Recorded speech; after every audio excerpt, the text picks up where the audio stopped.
Sometimes the strangest events in life start with something so small, so unremarkable, that you don't even realize you're about to step into a nightmare. That's what happened to me and my best friend Ralph. And now, every time I look into a mirror, I'm terrified of what might be looking back. But let me start from the beginning. Ralph and I had been friends since childhood. It wasn't always easy between us, though. I remember one day, we got into a nasty fight, something stupid, like kids usually fight about. We were maybe 10 or 11 at the time, and Ralph pushed me into the dirt after a game went wrong. I remember the sting of my scraped knee, the tears, and that hot, familiar feeling of betrayal.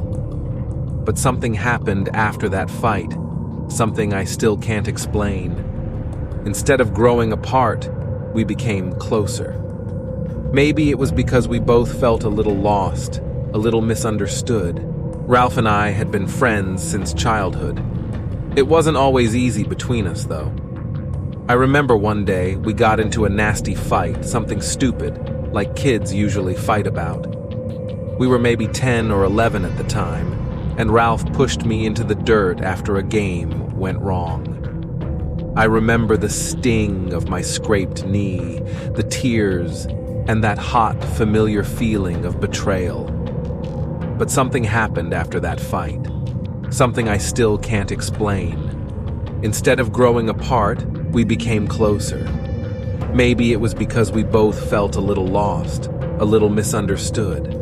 It was a lazy Saturday afternoon when we found it.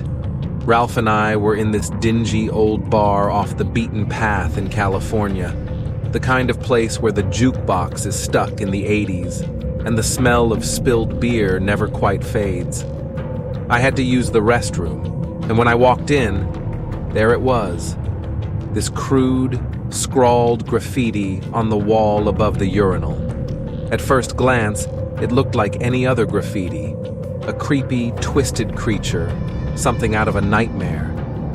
But underneath the drawing, there were numbers, coordinates. It was like some kind of hidden message, and you know how these things go when you've had a few drinks. Suddenly, it felt like we'd stumbled onto something huge, something we had to check out. Ralph was hesitant at first, but I convinced him. It was just coordinates. What's the worst that could happen? The coordinates led us to the middle of nowhere, deep into the forests of Northern California, so far off the grid that even Google Maps didn't have a clue. The deeper we went, the quieter it got, like even the birds knew to stay away. After a while, we found it. A building like nothing we'd ever seen before. It was Brutalist, stark, and gray, but old in a way that didn't make sense. It didn't belong here, hidden away in the woods. The door was massive, heavy, like the entrance to an ancient temple. Ralph looked at me like I'd lost my mind when I suggested going inside. But we'd come this far, and the thrill of adventure was too much to resist. So, we pushed the door open, and what we found inside, I still have trouble describing. Once inside, the air felt wrong, like we'd walked into another world. The walls, if you could even call them that, were lined with mirrors. Not clean, shiny mirrors, but warped, dusty ones, reflecting us back in strange, distorted ways.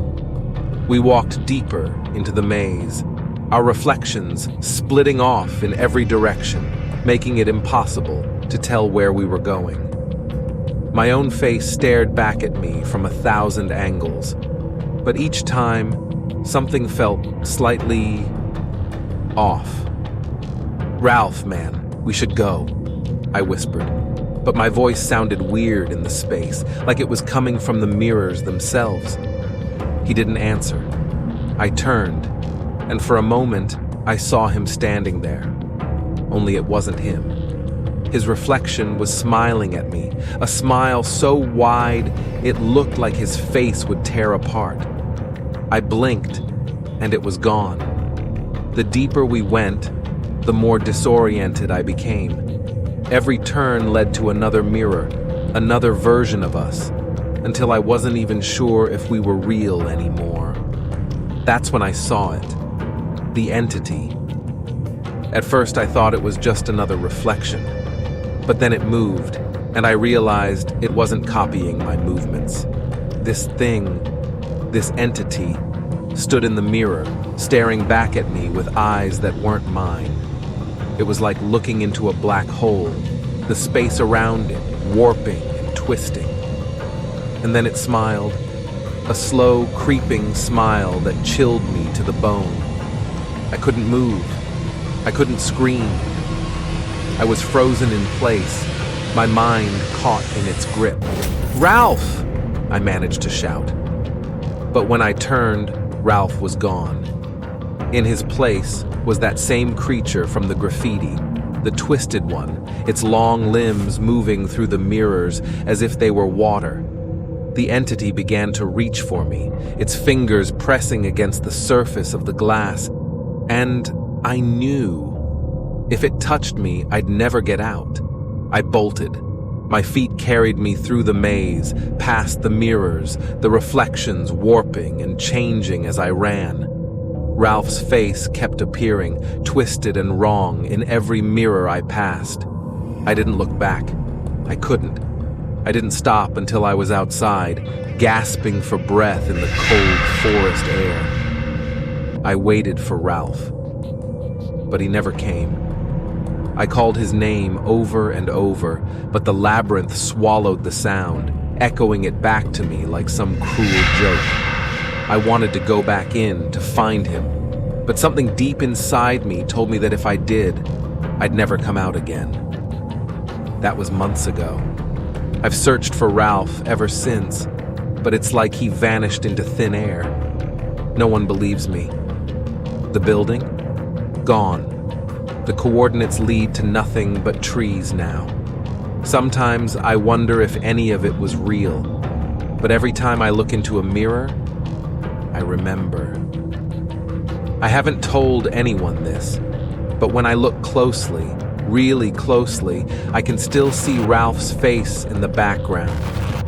He's still in there, trapped, smiling that same awful smile.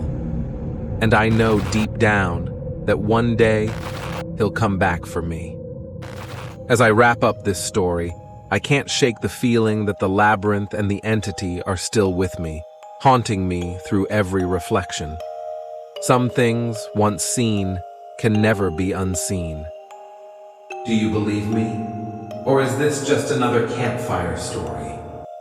If you dare to hear more unsettling tales, don't forget to subscribe and hit the notification bell. New chilling stories await you every week.